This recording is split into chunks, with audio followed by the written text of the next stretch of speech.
Immanuel Kant pasó casi toda su vida alrededor de una sola ciudad, Königsberg, en Prusia Oriental. Desde allí formuló algunas de las preguntas más grandes de la filosofía. ¿Qué puedo saber? ¿Qué debo hacer? ¿Qué me cabe esperar? ¿Y qué es el ser humano? Su respuesta a la Ilustración dejó una invitación que todavía nos interpela. Sapere aude, atrévete a saber. Para conocer a Immanuel Kant debemos viajar hasta Königsberg, una ciudad de Prusia Oriental situada cerca del mar Báltico. Allí nació en 1724 y, de manera extraordinaria, prácticamente toda su vida transcurriría alrededor de esta misma ciudad. Königsberg era un importante centro comercial donde llegaban barcos, mercancías y viajeros procedentes de distintos lugares de Europa. Esa circulación permitía conocer noticias sobre territorios que Kant jamás visitaría. Mientras las monarquías europeas competían por territorio y poder, también avanzaban la ciencia y las ideas de la Ilustración. En ese escenario crecería un hombre que terminaría formulando una pregunta decisiva: ¿hasta dónde podemos confiar en nuestra propia razón? Immanuel Kant nació el 22 de abril de 1724, como hemos dicho, en Königsberg, dentro de una familia numerosa y de recursos modestos. Su padre, Johann Georg Kant, trabajaba como fabricante de arneses, mientras su madre, Anna Regina Reuter, tuvo una influencia importante durante los primeros años de su educación. Kant no nació rodeado de privilegios aristocráticos ni perteneció a una familia universitaria. Su infancia transcurrió dentro del ambiente cotidiano de los artesanos urbanos. Décadas después sería conocido en toda Europa, pero su punto de partida fue una casa donde el trabajo diario sostenía una familia que difícilmente podía imaginar el destino intelectual de aquel niño. El oficio de su padre permitió al pequeño Kant crecer cerca del trabajo artesanal.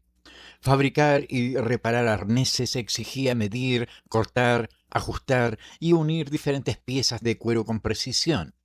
En aquel mundo, cada objeto dependía de una secuencia ordenada de tareas. Kant no se convertiría en artesano, pero conoció desde la infancia una existencia marcada por la disciplina y la constancia. Su familia tampoco podía ofrecerle grandes riquezas, por lo que la educación representaría una de las pocas vías disponibles para ampliar sus posibilidades. El niño que observaba trabajar a su padre terminaría dedicando su propia vida a una actividad completamente diferente, aunque igualmente paciente: construir argumentos. Kant recordaría a su madre con especial afecto. Ana Regina fomentó en él la curiosidad y una mirada atenta hacia aquello que lo rodeaba. La familia estaba vinculada al pietismo, una corriente religiosa protestante que otorgaba importancia a la disciplina moral y a la vida interior. El joven Kant crecería dentro de ese ambiente, aunque posteriormente desarrollaría una filosofía propia que no puede reducirse a la educación religiosa recibida durante su infancia.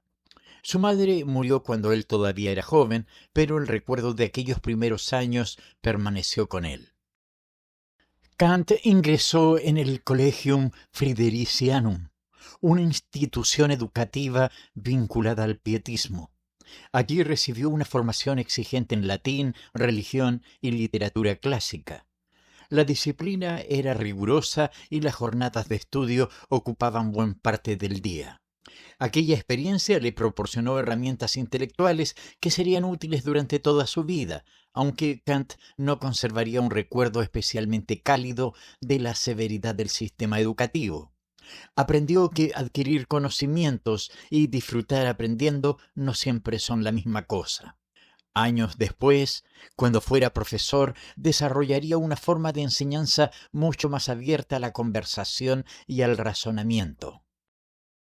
Durante aquellos años, Kant comenzó a mostrar una inclinación hacia problemas que no podían resolverse simplemente memorizando respuestas. Los textos clásicos le abrían ventanas hacia otras épocas, mientras las noticias sobre los avances científicos mostraban un universo que podía estudiarse mediante leyes naturales. Europa había conocido las transformaciones producidas por pensadores como Galileo y Newton, y la ciencia estaba modificando la manera de explicar la naturaleza. Kant permanecía a una generación que heredaba esas preguntas. Quería comprender por qué las cosas ocurrían y qué podía hacer la mente humana para explicarlas. En 1740, con 16 años, Kant ingresó en la Universidad de Königsberg, conocida como la Albertina. Allí pudo ampliar considerablemente sus estudios. Filosofía, matemática, física y ciencias naturales comenzaron a ocupar su atención. La universidad lo puso en contacto con debates intelectuales que iban mucho más allá de la formación que había recibido anteriormente. Kant no tenía suficientes recursos económicos y debía llevar una vida modesta, pero había encontrado el ambiente donde podía desarrollar aquello que más le interesaba: estudiar problemas desde perspectivas diferentes. Königsberg comenzaba a convertirse definitivamente en su universo intelectual. Entre los asuntos que despertaron su interés se encontraba la nueva ciencia de la naturaleza. Las ideas de Isaac Newton habían demostrado que fenómenos aparentemente diferentes podían explicarse mediante principios matemáticos. Para Kant, aquello tenía enormes consecuencias. Si el movimiento de los cuerpos celestes obedecía a leyes comprensibles, quizá otros grandes problemas de la naturaleza también podían investigarse mediante la razón. Matemáticas, física y filosofía comenzaron a encontrarse dentro de sus estudios. Mucho antes de escribir sus obras más conocidas, Kant intentaba comprender el universo físico. Uno de los profesores importantes en la formación de Kant fue Martin Nutzen. Sus enseñanzas lo acercaron a debates entre distintas tradiciones filosóficas y al estudio de la física newtoniana. Kant encontró así un ambiente donde filosofía y ciencia podían dialogar. En lugar de aceptar automáticamente una escuela de pensamiento, comenzó a comparar argumentos y buscar sus propias respuestas. Esta actitud se convertiría después en una característica fundamental de su obra. Los grandes autores podían ser maestros, pero ninguno debía convertirse en una autoridad imposible de cuestionar. La situación económica de Kant se volvió especialmente difícil después de la muerte de su padre en 1746. Sin recursos suficientes para continuar inmediatamente una carrera académica estable, tuvo que abandonar temporalmente la universidad y buscar trabajo como tutor privado para familias de Prusia Oriental. El cambio podía parecer un retroceso. Había pasado de las discusiones universitarias a enseñar dentro de hogares particulares. Sin embargo, aquellos años le permitirían continuar leyendo y observando una realidad social diferente de la que conocía en las aulas. Su carrera filosófica tendría que esperar, pero no su aprendizaje. Durante varios años, Kant trabajó como tutor para familias de Prusia Oriental. Su tarea consistía en enseñar a los hijos de hogares con mayores recursos que el suyo. Esta etapa lo llevó fuera del ambiente universitario y le permitió conocer de cerca otras formas de vida. No parece haber considerado la enseñanza privada como su estilo definitivo, pero necesitaba mantenerse mientras buscaba la manera de regresar al mundo académico. Entre una lección y otra continuaba leyendo y desarrollando sus propios intereses. La filosofía seguía presente aunque todavía no pudiera vivir de ella. Los años como tutor no significaron una pausa intelectual. Kant aprovechaba el acceso a libros y los momentos disponibles para continuar estudiando. La física, las matemáticas, la astronomía y la filosofía seguían ocupando sus pensamientos. Esta capacidad para mantener una disciplina personal sería fundamental durante el resto de su vida. Ya no tenía profesores organizando diariamente sus estudios. Ahora debía decidir por sí mismo qué leer, qué problemas investigar y cómo utilizar su tiempo. Aquella independencia intelectual anticipaba algo que posteriormente defendería con fuerza: aprender a utilizar el propio entendimiento. Después de sus años como tutor, Kant regresó a Königsberg decidido a construir una carrera académica. La ciudad seguía siendo el centro de su mundo. Allí estaban la universidad, las librerías, los círculos intelectuales y las personas con quienes podía discutir sus investigaciones. Regresaba con más experiencia, pero sin una posición asegurada.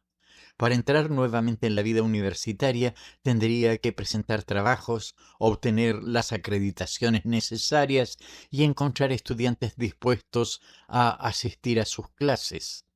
El camino todavía era incierto, aunque ahora sabía con mayor claridad dónde quería estar. En 1755, Kant publicó una obra dedicada a la naturaleza y al origen del cosmos. Intentó explicar cómo el sistema solar podía haberse formado mediante procesos naturales a partir de materia inicialmente dispersa. Era una propuesta extraordinariamente ambiciosa para un joven filósofo que todavía buscaba consolidar su carrera. Kant imaginaba que el universo no tenía que ser entendido únicamente como una estructura terminada, sino como una realidad que podía haber tenido un desarrollo. Aunque la ciencia posterior modificaría profundamente muchos detalles de estas explicaciones, su intento mostraba hasta dónde llegaba su curiosidad. El interés de Kant por la astronomía estaba relacionado con una cuestión más amplia. La física de Newton había mostrado que los movimientos celestes podían estudiarse mediante leyes naturales. Kant quiso llevar esa idea hacia el problema del origen de los sistemas planetarios. Si la naturaleza funcionaba siguiendo regularidades, quizá también su formación podía investigarse sin recurrir inmediatamente a explicaciones externas al propio proceso físico. Todavía faltaba mucho para el Kant de las grandes críticas filosóficas. En esta etapa encontramos a un pensador profundamente interesado en entender la naturaleza.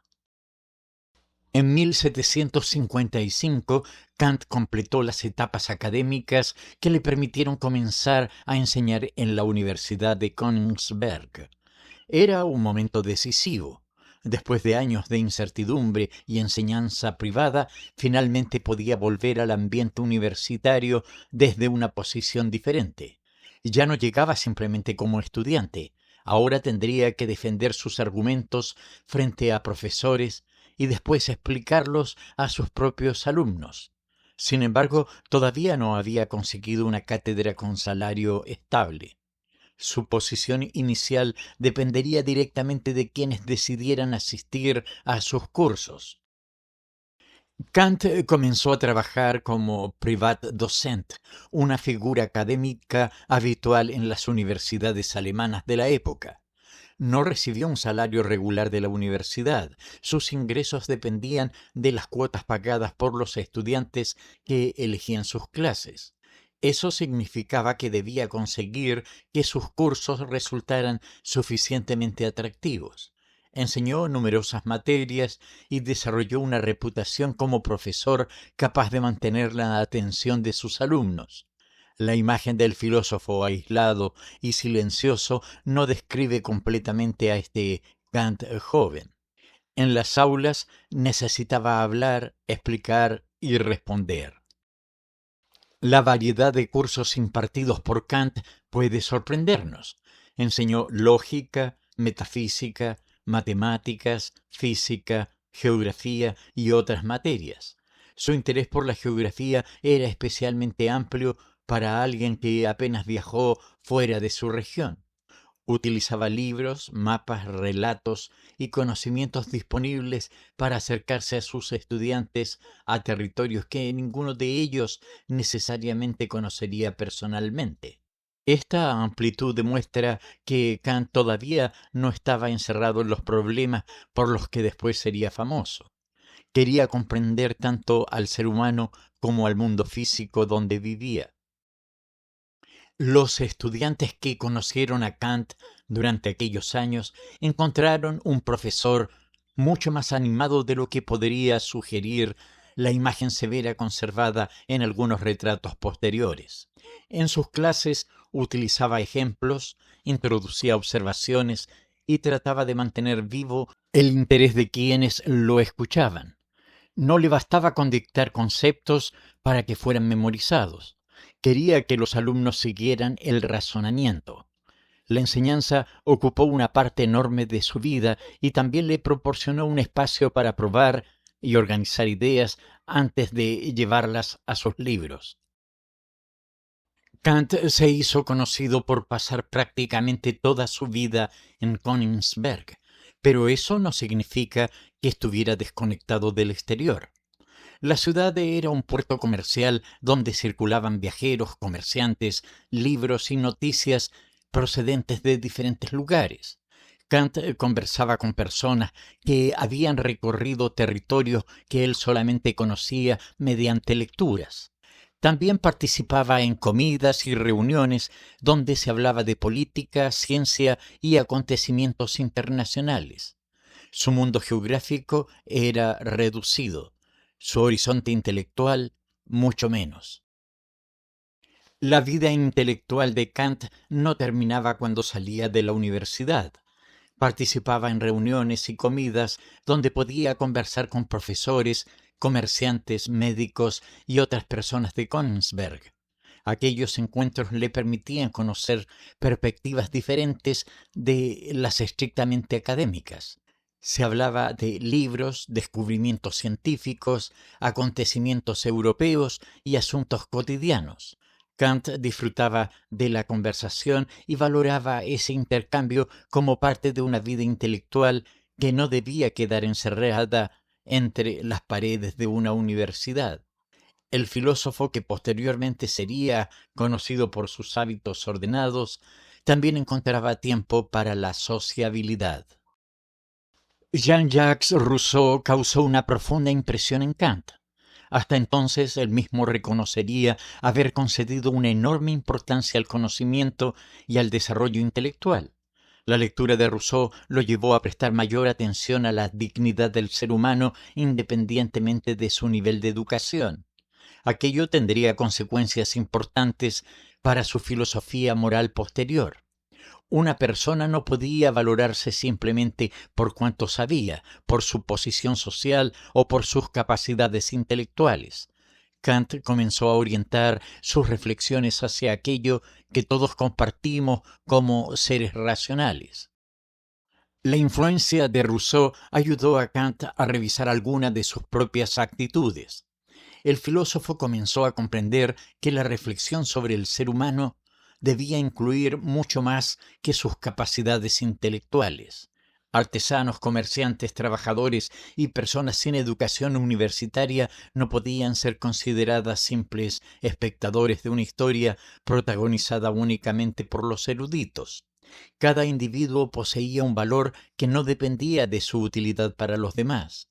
Esta idea tardaría todavía años en adquirir su formulación filosófica más conocida, pero comenzaba a ocupar un lugar central.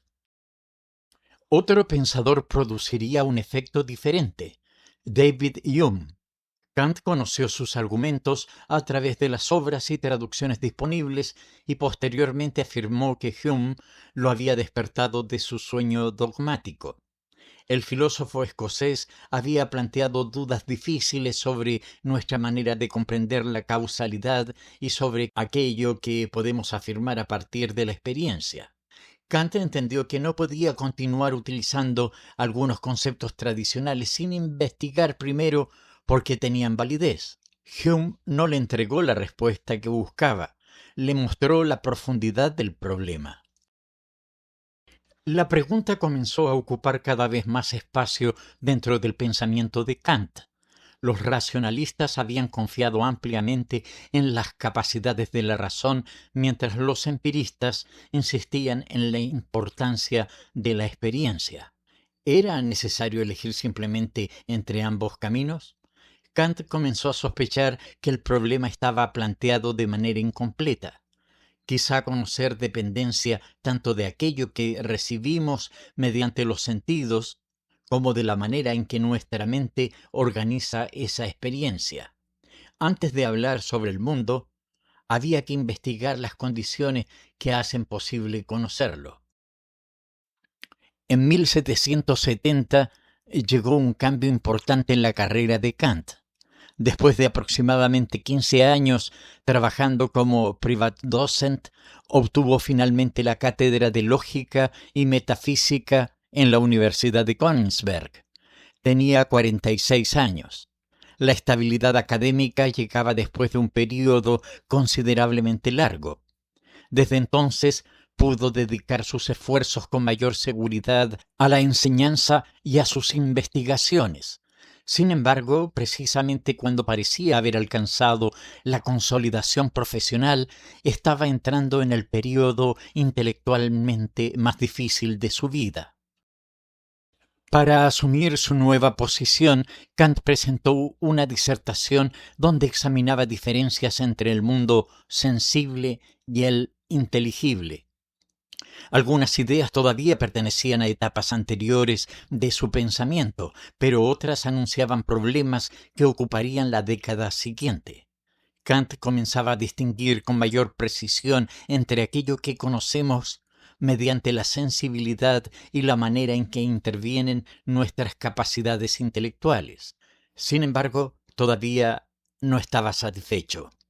Las respuestas disponibles dejaban demasiados problemas abiertos.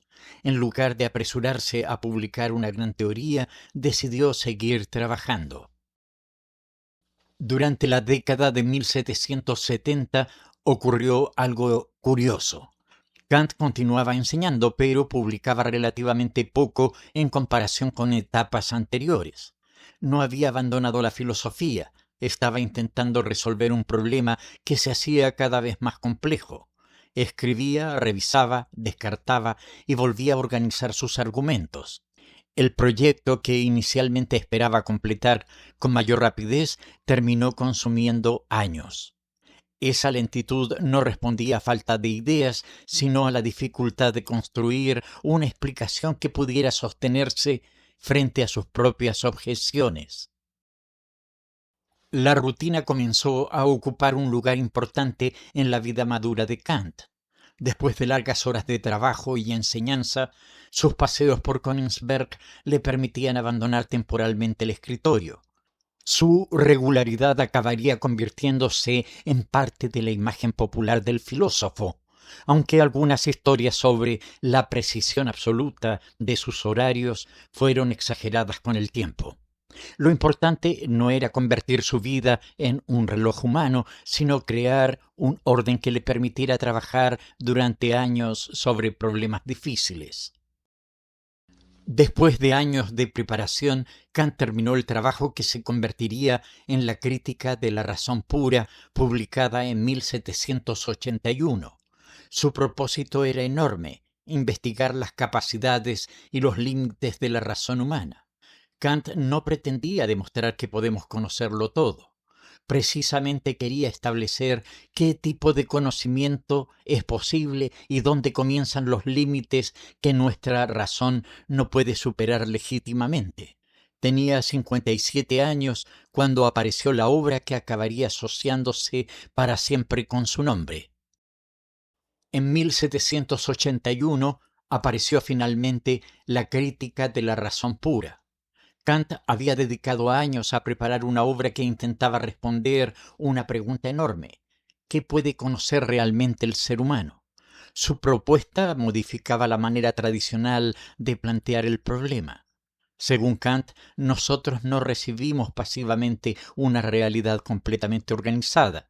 Nuestras propias capacidades participan en la manera en que la experiencia pueda ser conocida. La obra examinaba cuestiones difíciles sobre espacio, tiempo, causalidad y razón. Kant esperaba haber construido una nueva base para la filosofía. Sin embargo, publicar el libro no significó que los lectores fueran a comprenderlo inmediatamente.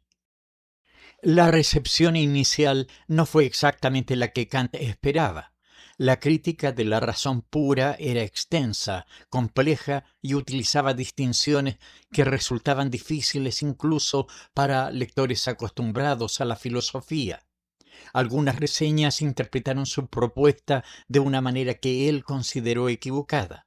Kant decidió entonces buscar nuevas formas de explicar su proyecto y publicó Los Prolegómenos en 1783. Posteriormente prepararía una segunda edición de la crítica. No estaba dispuesto a pensar que una idea incomprendida debía simplemente culpar al lector. También correspondía al autor intentar explicarse mejor. Uno de los cambios fundamentales propuestos por Kant consistía en reconsiderar la relación entre la mente y aquello que conocemos. La experiencia proporciona contenidos indispensables, pero nuestra manera de conocer también aporta estructuras que permiten organizarlos. Kant comparó la importancia de este cambio con la transformación producida por Copérnico en astronomía. En lugar de preguntar únicamente cómo debe adaptarse nuestro conocimiento a los objetos, propuso investigar cómo los objetos de nuestra experiencia deben ajustarse a las condiciones mediante las cuales podemos conocerlos. En 1784, Kant respondió públicamente a una pregunta que circulaba entre los intelectuales alemanes: ¿qué es la ilustración? Su respuesta se convirtió en uno de sus textos más conocidos. Definió la ilustración como la salida del ser humano de una minoría de edad de la que él mismo era responsable cuando no se atrevía a utilizar su entendimiento sin la dirección de otro. Kant resumió esa actitud mediante una expresión latina que venía de Horacio: sapere aude, atrévete a saber. No estaba pidiendo que rechazáramos todo consejo. Pedía algo más exigente, que aprendiéramos a pensar antes de obedecer intelectualmente. Para Kant, la ilustración necesitaba un espacio donde las personas pudieran hacer uso público de su razón. Un estudioso debía poder presentar argumentos, discutir leyes, cuestionar errores y participar en debates dirigidos a la sociedad. Esta libertad no significaba que cada individuo pudiera ignorar todas las obligaciones vinculadas a su función dentro de una comunidad.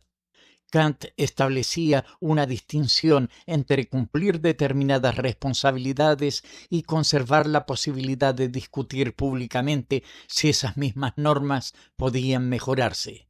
Era una propuesta cuidadosa, pero importante para su tiempo. Cuando Kant llevó su investigación hacia la moral, colocó la autonomía en el centro del problema. Una acción no se vuelve moral simplemente porque alguien poderoso la ordene, porque produzca una recompensa o porque evite un castigo. El individuo debe ser capaz de reconocer racionalmente el principio que guía su conducta. La libertad, entonces, no consiste en hacer cualquier cosa que deseemos en cada momento. También significa poder actuar según principios que podamos reconocer como válidos, incluso cuando nuestras inclinaciones personales empujen en otra dirección. De esta búsqueda surgió una de las ideas más conocidas de Kant, el imperativo categórico. Una de sus formulaciones nos invita a preguntarnos si la regla que guía nuestra acción podría convertirse en una norma válida para todos. Imaginemos que justificamos una mentira únicamente porque en ese momento nos beneficia. Kant nos pediría considerar qué ocurriría si convirtiéramos esa regla en algo universal. Si todos pudieran mentir cuando les conviene, la confianza necesaria para hacer promesas terminaría perdiendo sentido. Kant formuló otra idea moral con enormes consecuencias. Debemos tratar a la humanidad, tanto en nosotros mismos como en los demás, siempre como un fin y nunca simplemente como un medio. Las personas colaboramos constantemente y necesitamos unas de otras. Eso no es el problema. El límite aparece cuando reducimos a alguien a una herramienta para nuestros propios objetivos, ignorando su capacidad de decidir y su dignidad. Esta idea conecta la filosofía moral de Kant con cuestiones políticas y jurídicas que continuarían desarrollándose mucho después de su muerte. La reflexión moral llevó a Kant hacia una pregunta política: ¿cómo pueden convivir muchas personas libres cuando sus decisiones pueden entrar en conflicto? Su respuesta necesitaba del derecho. La libertad de cada individuo debía poder coexistir con la libertad de los demás bajo normas comunes. Por eso Kant reflexionó sobre ciudadanía, constituciones y la necesidad de abandonar situaciones donde la fuerza decide quién tiene razón. No defendía una libertad sin límites jurídicos. Buscaba un orden donde las leyes hicieran posible que distintas libertades coexistieran. En 1788, Kant publicó la Crítica de la razón práctica. Si la primera gran crítica había investigado qué podemos conocer, ahora profundizaba en otra cuestión: ¿qué debemos hacer? La razón humana no servía únicamente para estudiar la naturaleza, también participaba en nuestras decisiones morales. Kant defendió que la moral debía apoyarse en principios que no dependieran simplemente de intereses particulares o circunstancias cambiantes. Con ello estaba construyendo una filosofía donde conocimiento, libertad y responsabilidad formaban parte diferentes de una misma investigación sobre el ser humano. En 1789 comenzaron a llegar hasta Königsberg noticias de acontecimientos extraordinarios ocurridos en Francia. La monarquía atravesaba una crisis que terminaría transformándose en revolución. Kant siguió con interés aquellos sucesos, especialmente porque planteaban problemas relacionados con ciudadanía, derecho y libertad que llevaba años estudiando. Sin embargo, su posición fue más compleja que una simple defensa de la revolución. Kant rechazaba que los ciudadanos poseyeran un derecho jurídico a rebelarse contra la autoridad constituida, aunque veía con interés el entusiasmo que despertaba entre observadores la aspiración hacia formas de gobierno basadas en el derecho. Para Kant, uno de los grandes problemas políticos consistía en hacer compatibles las libertades de muchas personas. Si cada individuo persiguiera sus objetivos sin ninguna limitación jurídica, las decisiones de unos terminarían destruyendo la libertad de otros. Por eso necesitábamos leyes públicas, pero el derecho no debía convertirse simplemente en una herramienta para imponer los deseos del gobernante. Su función era establecer condiciones bajo las cuales la libertad de cada persona pudiera coexistir con la de las demás. Kant buscaba principios que permitieran pensar un orden político sin convertir al ciudadano en propiedad del Estado. La defensa del uso público de la razón encontró sus propios límites dentro de Prusia. En 1793, Kant publicó La religión dentro de los límites de la mera razón, una obra que provocó preocupación entre las autoridades. Al año siguiente recibió una orden del rey Federico Guillermo II para que evitara determinadas intervenciones públicas sobre asuntos religiosos. Kant respondió con prudencia y se comprometió, como súbdito del monarca, a respetar la orden. Tras la muerte del rey, consideró que aquel compromiso personal había terminado. El episodio mostró que incluso un profesor reconocido podía encontrarse con las fronteras impuestas a la discusión intelectual. Kant no abordó la religión simplemente para atacarla o defenderla. Quería investigar qué podía afirmar legítimamente la razón y cuál era la relación entre moralidad y creencia religiosa. Para él, una conducta moral no debía depender únicamente del temor al castigo o de la esperanza de recibir una recompensa. Si alguien actúa correctamente solo porque espera un beneficio, el fundamento moral de esa acción cambia. Esta manera de plantear el problema generó tensiones en una Prusia donde las autoridades buscaban ejercer mayor control sobre determinadas discusiones religiosas. En 1795, Kant publicó Hacia la paz perpetua.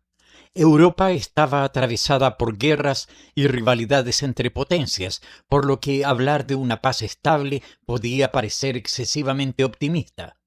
Kant no imaginó simplemente que los gobernantes debían prometer comportarse mejor. Intentó pensar qué instituciones podrían reducir las causas de la guerra. Propuso que los estados republicanos establecieran relaciones jurídicas entre ellos y avanzaran hacia una federación de pueblos libres que permitiera resolver conflictos sin recurrir constantemente a las armas. Kant comprendió que las relaciones humanas estaban superando progresivamente los límites de cada estado. El comercio, los viajes y los contactos entre pueblos hacían que las acciones realizadas en un territorio pudieran afectar a personas situadas muy lejos. Por eso introdujo también la idea de un derecho cosmopolita. No estaba proponiendo borrar todas las naciones para crear inmediatamente un único gobierno mundial. Buscaba principios que regularan el encuentro entre personas y estados que compartían un mismo planeta. Entre ellos aparecía una forma limitada de hospitalidad hacia el extranjero. Mientras desarrollaba problemas capaces de abarcar a toda la humanidad, la vida cotidiana de Kant permanecía extraordinariamente vinculada a Königsberg. Sus paseos regulares se hicieron conocidos entre sus vecinos.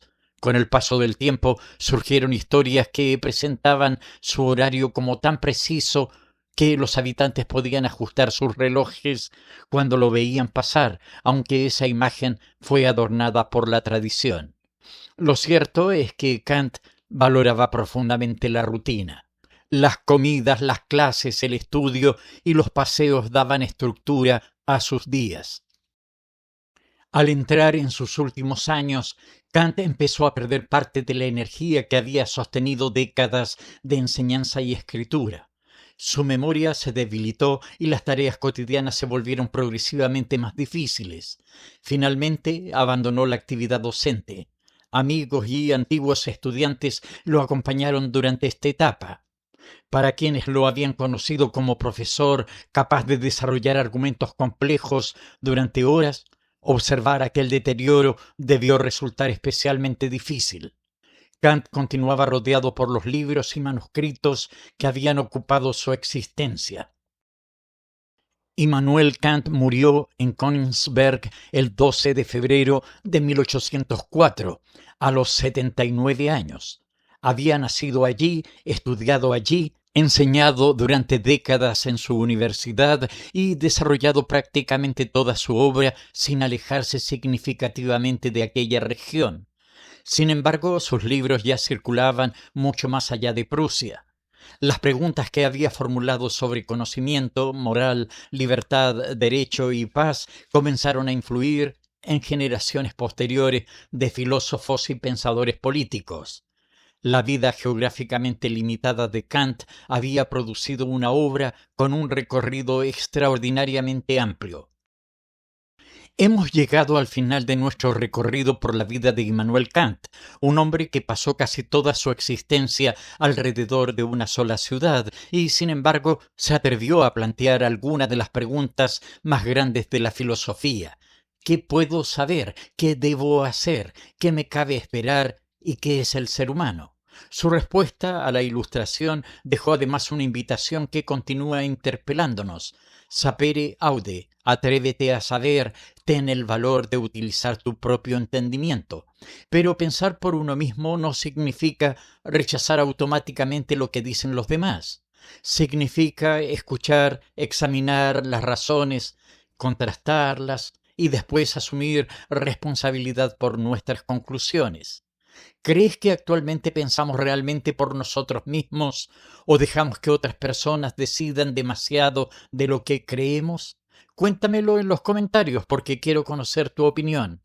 Y si todavía no estás suscrito o suscrita, puedes acompañarnos suscribiéndote, activando la campanita de notificaciones y dejando tu me gusta para continuar juntos esta historia de la política a través de quienes ayudaron a transformar nuestra manera de entenderla.